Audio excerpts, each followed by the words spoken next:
If we choose to innovate and disrupt ourselves, we can never be disrupted. I love that I doubt myself, and I hope I never stop. No matter how much you chase your passion and live your purpose, there will still be things you have to do on a daily basis that you don't find interesting. Need motivation? Watch a top 10 with Believe Nation. What's up, Believe Nation? It's Evan. I believe in you, and this channel is designed to be a part of your daily success routine. So let's get your motivation to a 10 and get you believing in you. Grab a snack and chew on today's lessons from a man who went from being bullied as a child for being overweight and nerdy to becoming a monk and traveling across India and Europe to now being one of the most viewed people on the internet. He's Jay Shetty, and here's my take on his top 10 rules of success. Volume 5.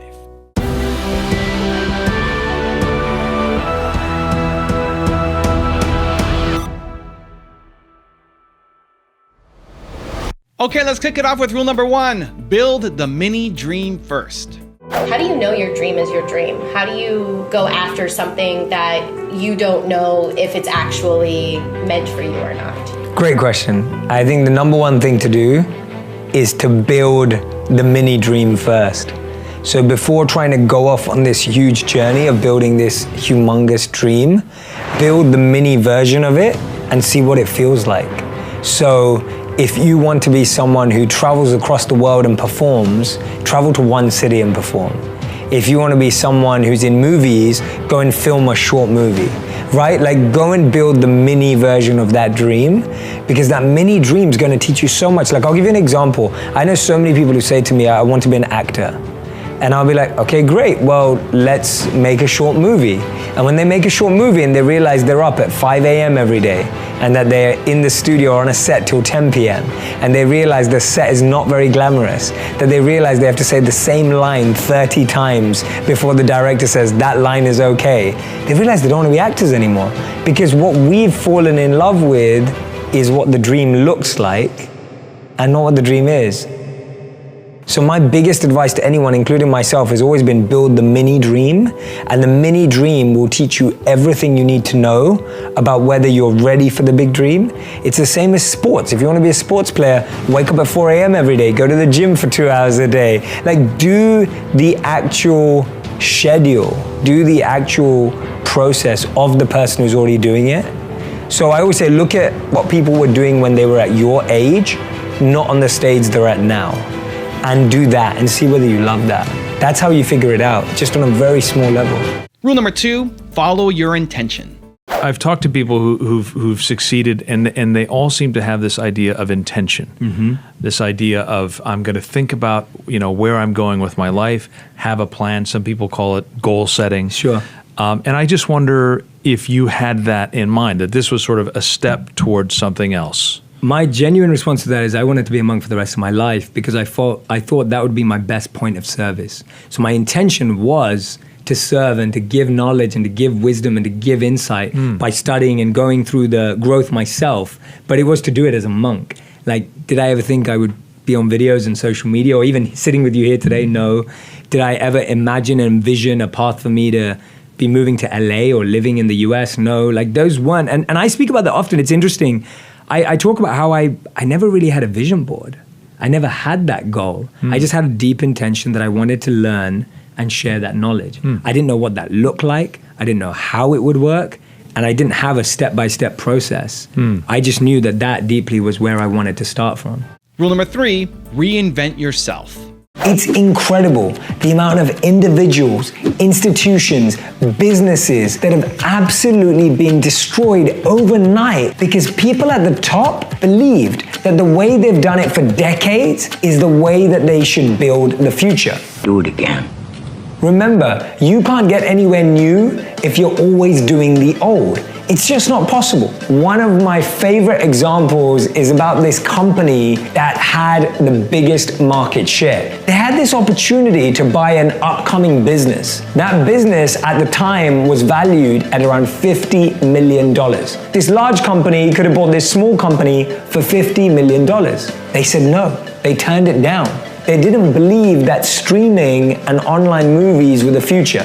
That big company was Blockbuster, and that little company was Netflix. It's incredible now where we live in a world where Netflix is valued at tens of billions of dollars and Blockbuster doesn't even exist anymore. It's incredible how many individuals, institutions, and businesses have had to completely shift, transform, transition, and reinvent, redefine, and recreate themselves to remain relevant. And this is a great message for all of us. We don't have to change who we are, but we have to redefine, reinvent, and recreate our focus, our skills, our priorities, our abilities. We always have to recognize how what we have is relevant for the modern world and all the new challenges that come with it. If we choose to innovate and disrupt ourselves, we can never be disrupted. If we choose to challenge and experiment and test and try new things, then there's no one else who can do that for us.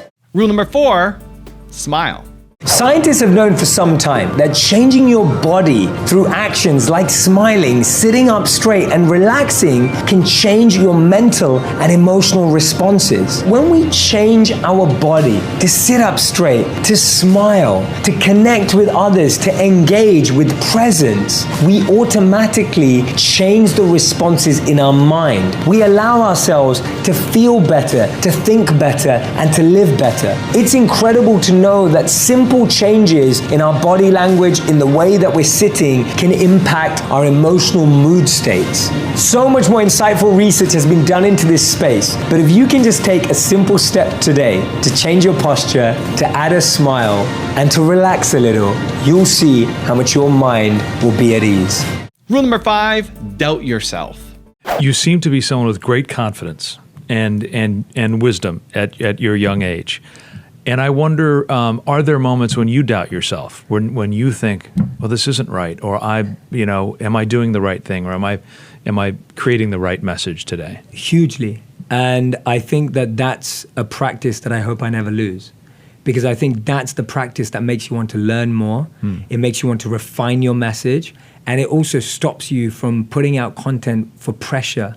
So I think we live in a world, especially on social media, where there's such a pressure to put out content at volume and to keep up with everyone else's videos and numbers going up and views. And for me, that checking system that you just spoke about, that's what helps me step back and go, do I really believe this? Or did it just sound good for a moment? And so I hope I always keep that doubt. I find it as a valuable tool.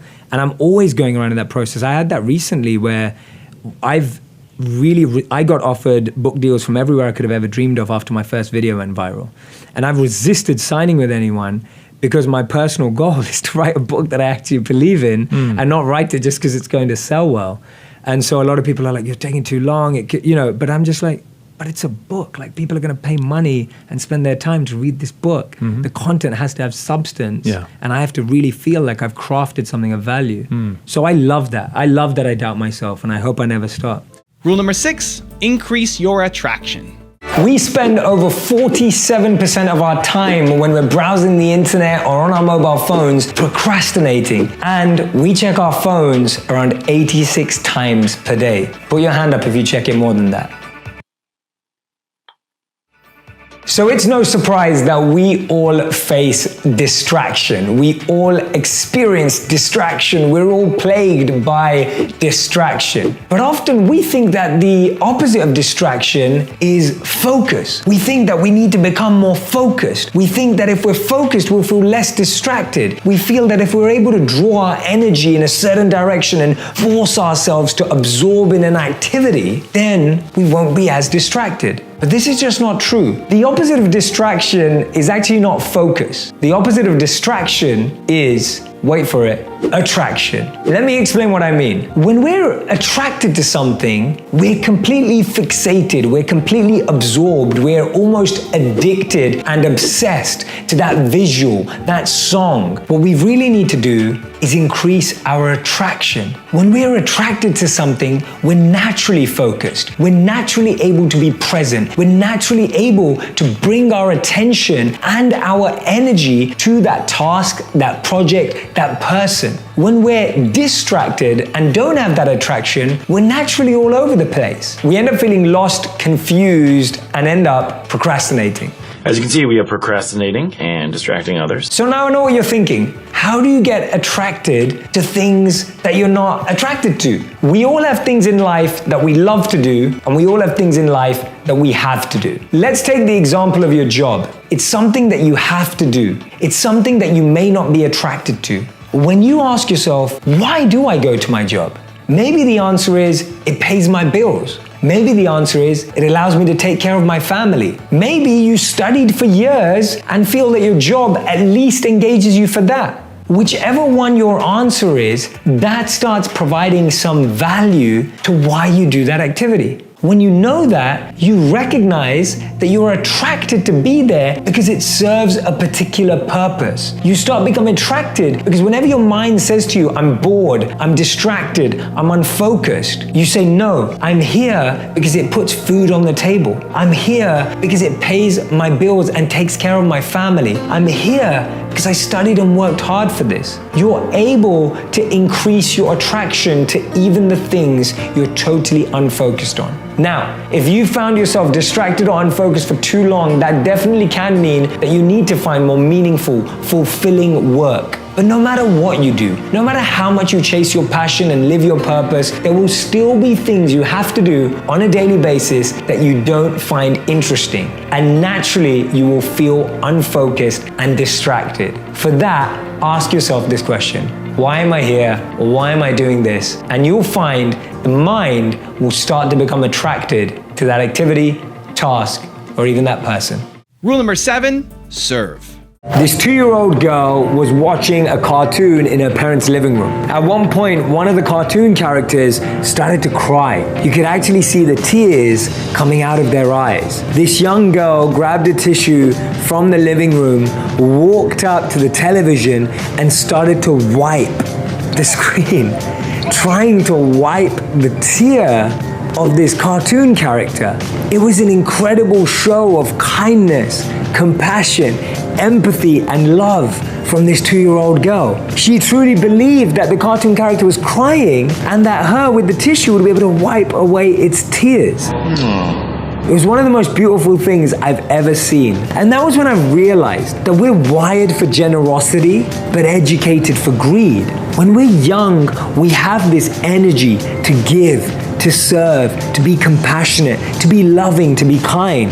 But as we go through life, when we're faced with people being extremely challenging, when we're faced with manipulation, when we're faced with people we don't trust, that also makes us close up. I gotta pick a cabinet to hide in. What can you do today that could make a difference in someone else's life? What could you say to someone today that would absolutely change their week or their year? What is the one thing you can do that can truly change the experience of even just one person on the planet?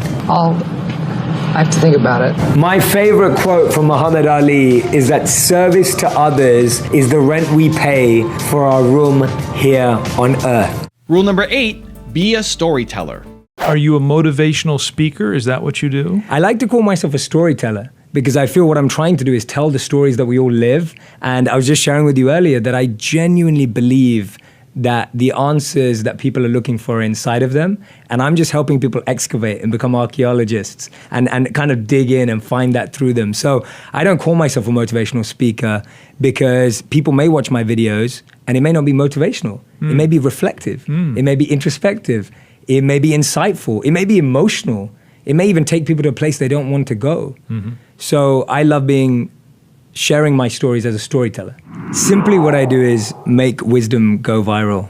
I have this fascination with wisdom, insight, deep thought, and I believe that that wisdom belongs to each and every person on the planet. Yeah. And so my desire is to scale that through entertainment, through storytelling, through video, in a way that wisdom becomes accessible, relevant, and completely involved and engaged in people's daily lives. Rule number 9, recognize that you're an instrument. And there's a beautiful story of Benjamin Franklin that he had his 13 precepts before he died. He had 13 qualities that he wanted to attain in life before he passed away. They included things like integrity, simplicity, honesty, virtue, etc. And at the end of his life, he was asked, which one did you not attain? And he said, the 13th one. And they said, what was that? And he said, humility. The reason why I'm sharing that story is because the way you overcome your ego is to recognize that you're simply a channel or an instrument. When you recognize that you're an instrument, and whether you believe in the universe, whether you believe in power, whether you just believe in mentorship, you recognize that everything you're giving is because someone's given to you and someone's given to that person. And therefore you're becoming a vessel, an instrument, a vehicle for the greatest powers in the world, and just being a channel for that. And that allows you to feel two things. One thing is you feel liberated, because now it's no longer your burden. The second thing that it does is that it allows you, whenever your ego gets in the way and says, yeah, we're doing well, like I did that, you start recognizing and you get perspective and gratitude on the fact that no, actually I'm gonna pass this, whatever good's happening in my life, pass it to my teachers, pass it to the people that shared it with me. Because there is no one who is self-made. We talk about self-made millionaires. There is no one. That word shouldn't even exist.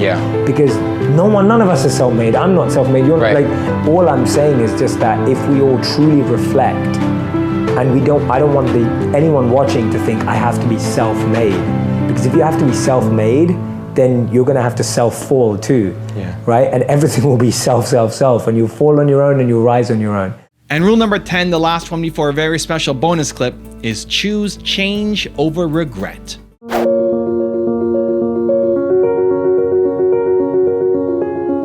Healing is so not about getting over stuff, and it's so much about getting through stuff. And I think we have this mental block in thinking I need to get over this rather than get through it. And when you try and get over something, you don't necessarily process the pain. You don't necessarily give yourself the time and the energy and the care to express how you felt and allow yourself an outlet to really let go. Yeah, and that's coming from the point of realizing that regret is painful, change is painful, but change is less painful than regret. And so when you realize that actually the only two options I have now are regret or change, and they both hurt, but change hurts less. And when we recognize that, then we choose to change, we choose to move forward, we choose to let go of that regret, because we realize that regret's not serving us. Now I've got a really special bonus clip from Jay on how to have a mission that I think you're really gonna enjoy. But before that, it's time for the 3-point landing questions. Time to move from just watching another video to taking action. And if you're feeling bold, leave your answers in the comments below. Here we go. Question number 1, how will you choose change over regret? Number 2, how will you serve others better? And number 3, what intention of yours do you need to follow? My goal has never been financially or materially oriented. I see that stuff as a byproduct of doing what you love. I genuinely believe that. It's always been that way around for me. My focus is to create entertainment that truly has educational value, but without us always knowing it. I think we all learn best when we don't know that we're learning. If we're all pushed into a classroom and told we have a class, we're all not listening. But if you're sitting back and watching TV, but you learn something fascinating, that blows our mind. So my focus is on building the biggest production company, the biggest pictures house that's able to create cultural and meaningful shifts through media in a way that we're being entertained, but we're growing at the same time. Because that way it becomes effortless, that way it becomes simple, and that way it becomes natural. And learning becomes part of our natural day-to-day. We don't now need to disappear or go away to have that same journey. So that's my desire, is to keep making wisdom go viral through TV, entertainment, media, podcast, audio, any form that people are consuming. Because I feel that if we can switch people from consuming mind-numbing content to mind-blowing content, then that simple transition will change people's lives without them even knowing it.